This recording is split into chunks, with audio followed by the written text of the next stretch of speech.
Hello students, कैसे हैं आप लोग। आई थिंक आप लोग बहुत ही अच्छे होंगे। तो आज का जो लेक्चर होगा ना, आज का हम लोग एंड पार्ट में आ गए हैं आपका ट्रांसपोर्टेशन का लेक्चर में, क्योंकि हम लोग ने लास्ट में पढ़ा था सेल मेम्ब्रेन में जो ट्रांसपोर्टेशन कैसे होता है, उसका अलग अलग प्रोसेस पढ़ा था, डिफ्यूजन पढ़ा था, ऑस्मोसिस पढ़ा था। आप लोग को याद होगा हम लोग ने एक्टिव ट्रांसपोर्ट के बारे में भी थोड़ा पढ़ा था।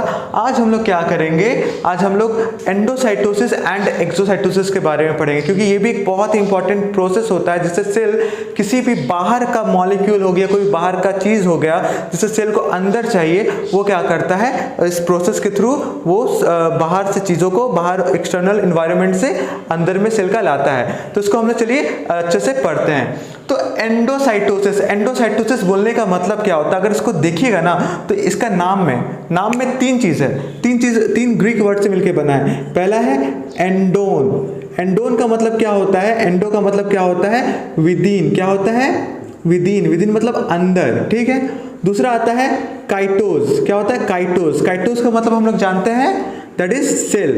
क्या, सेल का बात हो रहा है, अंदर सेल। और आपका जो ओसिस हो गया, ओसिस का मतलब होता है प्रोसेस है, एक तरीका का क्या है, प्रोसेस है, मतलब एक कोई काम चल रहा है।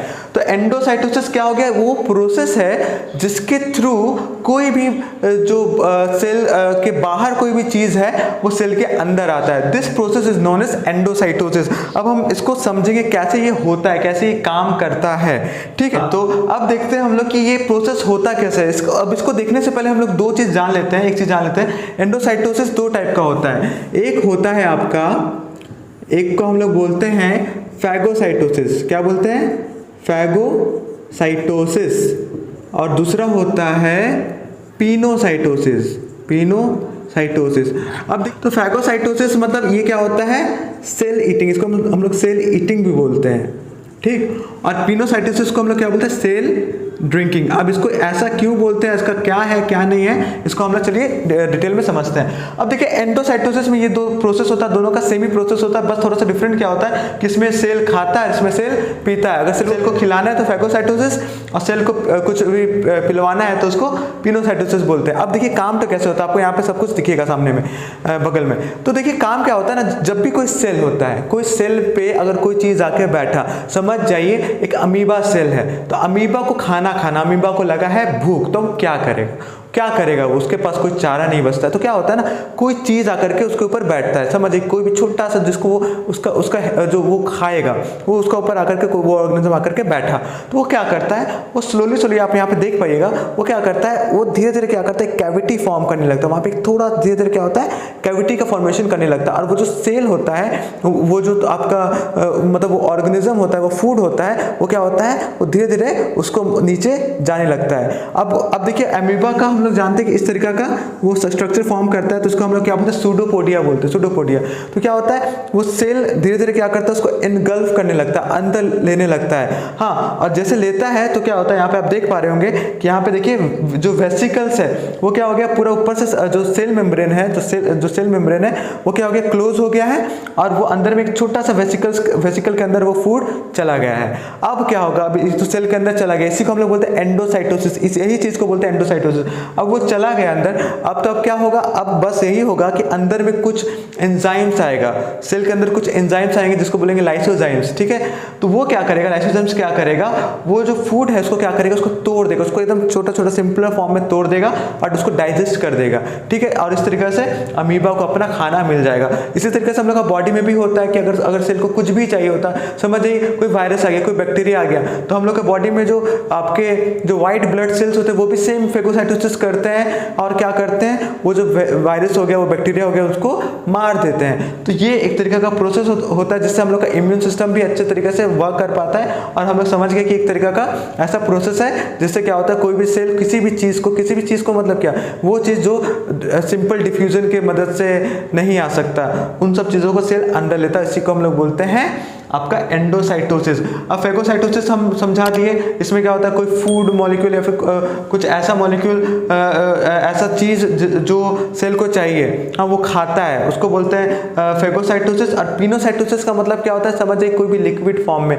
कोई भी चीज़ हो, कोई भी जैसे वाटर, समझिए वाटर मॉलिक्यूल हो गया, ठीक है। तो वाटर मॉलिक्यूल को अगर समझिए, just an example, water molecule को सेल के अंदर लेना है तो वो लोग क्या करता है, सेम प्रोसेस करता है। वो लोग सेल मेम्ब्रेन पे आता है, वो धीरे धीरे वहाँ पे एक कैविटी फॉर्म होता है, ऊपर से फिर कवरिंग होने लगता है, फिर धीरे धीरे क्या होता है, पूरा प्लाज्मा मेम्ब्रेन जैसा आप देखे थे, पूरा प्लाज्मा मेम्ब्रेन ऊपर से कवर हो जाता है, और वो वेसिकल्स में जो छोटे छोटे गोल गोल वेसिकल्स होता है उसके अंदर वो चला जाता है। उसके बाद फिर से वही सेम चीज प्रोसेस वहाँ पे दोहराता है। तो ये था हम लोग का एंडोसाइटोसिस। अब हम लोग पढ़ेंगे एक्सोसाइटोसिस। तो एक्सोसाइटोसिस क्या होता है, एक्सोसाइटोसिस हम लोग अब पढ़ेंगे। पेन नहीं चल रहा, क्या बोले, बहुत गरीबी छा गया, कोई बात नहीं। एक्सोसाइटोसिस क्या होता है, एक्सोसाइटोसिस का मतलब होता है कि चीज़ों को बाहर कर देना। सेल को समझ जाइए, कोई चीज़ उसका अनडाइजेस्टेड पार्ट हो गया, सिंपल सा बात, हम लोग भी कुछ खाते हैं तो हम लोग भी कुछ बाहर निकालते हैं, तो वही बात होता है सेल के अंदर भी, क्योंकि सेल अगर कुछ खाया तो उसको ऑब्वियसली जो अनडाइजेस्टेड पार्ट होगा उसको बाहर करना पड़ेगा, तो वो बाहर करने का जो प्रोसेस होता है उसको हम लोग बोलते हैं एक्सोसाइटोसिस। एकदम इसका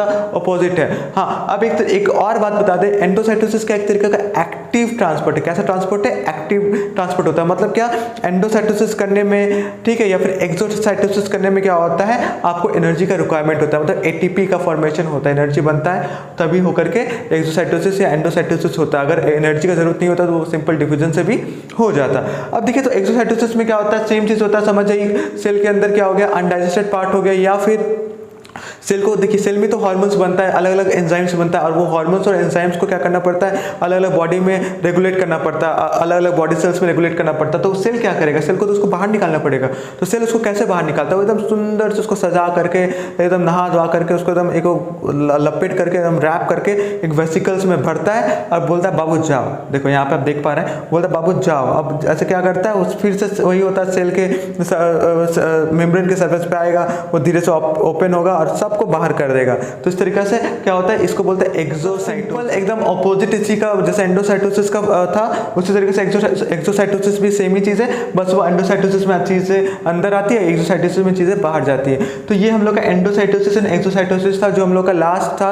as a student of class है, हम ज्यादा आप लोग का इतना डिटेल में नहीं है, और भी चीज डिटेल में बहुत आएंगी, जो आगे आप क्लास में जाएंगे तो और डिटेल में इसका ऊपर लेक्चर आएगा। लेकिन अभी आप लोग के फिलहाल आप लोग के लेवल तक आप लोग को यही समझना पड़ेगा, एंडोसाइटोसिस एक्सोसाइटोसिस क्या होता है, कैसे काम करता है, उसमें फेगोसाइटोसिस क्या होता है, पिनोसाइटोसिस क्या होता है। पिनोसाइटोसिस को याद है कि सेल ब्रेकिंग होता है, फेगोसाइटोसिस होता है सेल ईटिंग होता है। तो ये हम लोग के बॉडी में भी, इम्यून सिस्टम में बहुत बड़ा रोल प्ले करता है। और हार्मोन्स का अगर ट्रांसफर, मतलब हार्मोन्स को बाहर निकालना है तो आपका एक्सोसाइटोसिस उसमें भी रोल प्ले करता है, वेसिकल्स के अंदर भरता है और उसको बाहर कर देता है। तो इस तरीके से हम लोग का ये यहाँ का लेक्चर आज खत्म होता है। फिर एक और वीडियो आएगा जिसपे हम लोग बात करेंगे मेनली जो क्वेश्चंस आता है एक्टिव ट्रांसपोर्ट और डिफ्यूजन के डिफरेंस पे, और हम लोग ऑस्मोसिस और डिफ्यूजन के डिफरेंस पे हम लोग उस पर एक और लेक्चर हम लोग लाएंगे जल्दी। तो आई होप आप लोग को सब कुछ समझ में आया होगा। हाँ, ऑब्वियसली समझ में तो आया होगा, बहुत ही इजी सा टॉपिक है। अगर समझ में आया तो आप लोग को बस एक ही चीज़ करना है। क्या करना है, सबसे पहला बात है कि आपको लाइक करना है, शेयर करना है, सब्सक्राइब करना है, क्योंकि थोड़ा सपोर्ट दिखाइए। और भाई थोड़ा बातचीत करिए, हम लोग थोड़ा बातचीत करेंगे, किस में करेंगे, कमेंट में करेंगे। तो थोड़ा कमेंट करिए जिससे हम लोग को और मज़ा आए, कि मतलब हम लोग आपसे इंटरेक्ट कर पाए, ठीक है। बस तब तक के लिए मज़ा करिए और हंसते रहिए, खेलते रहिए बस, और पढ़ते रहिए थोड़ा। फिर मिलते हैं नेक्स्ट वीडियो में।